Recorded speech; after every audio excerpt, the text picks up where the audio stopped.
Well, great words from Abide With Me, encouraging us where to look, and we ask God to shine His light into our world and to us. Last Christmas, I bought my wife a Christmas present, and it was the TV series that was on Netflix, The Crown, and I bought her series 1 and 2. And finally, a couple of weeks ago, 11 months later, we've got around to watching a few of the episodes, and we've watched about half of the first series. And one of the things that struck me in watching it was, it follows our current monarch, Elizabeth II, from the beginning of her reign and just a bit before it. And I'm there watching going, I didn't know that. I didn't know. There's so much history. I think I didn't even know that. And I'm on my phone checking out going, is that true what they're representing there? There's so much that we don't know. And obviously we can't know everything. Hopefully you knew a little bit more about it than I did. But also even the things we know, we forget. I have to set myself alarm reminders for even the things that I'm thinking about to remember to do them at the right time. Now, if that's the case, there's so many things we don't know, and the things that we know we forget. What we have to do then is for the really important things, build in reminders. And that's what we'll be doing. It's one of the things we're doing as part of our Remembrance Sunday today. But also that's what we do as a church every week.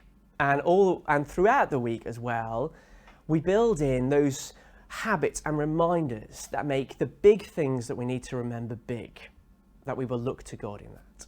So this morning we're going to be continuing our series looking at Genesis, reminding ourselves of truth as God as creator. As we go through this series, we'll be seeing about how human beings have rebelled against God, and these truths just help us make sense of the world. On Remembrance Sunday, it helps us make sense of the fact of how human beings can come to the point of war and killing one another, but at the same time show amazing sacrificial generosity in giving their lives for one another.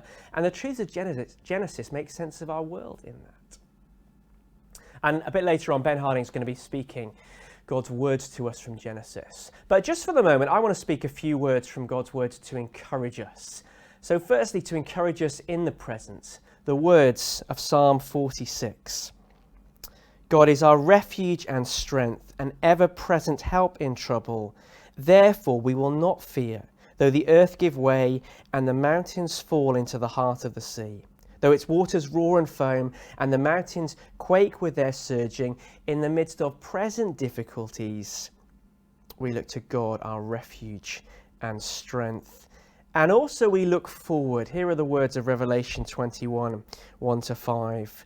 Then I saw a new heaven and a new earth, for the first heaven and the first earth had passed away, and there was no longer any sea.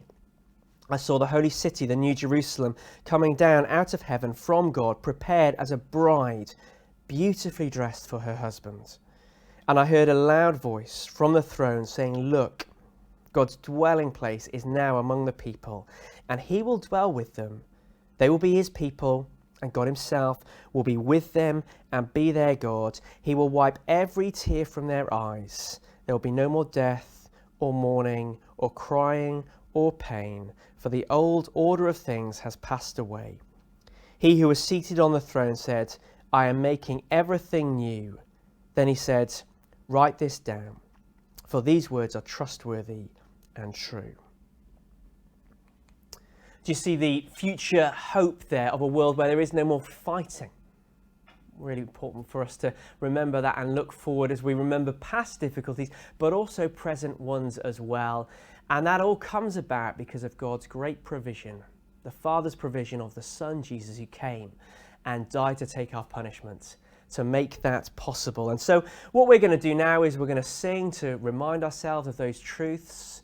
And we're going to sing a great hymn, When I Survey the Wondrous Cross, that fix our eyes on Jesus, who gives us help in our present circumstances, but importantly, rescue for the future, that we can look forward to a world where there will be no more mourning, crying, or pain. So I encourage you to stand, sing this together as this song plays.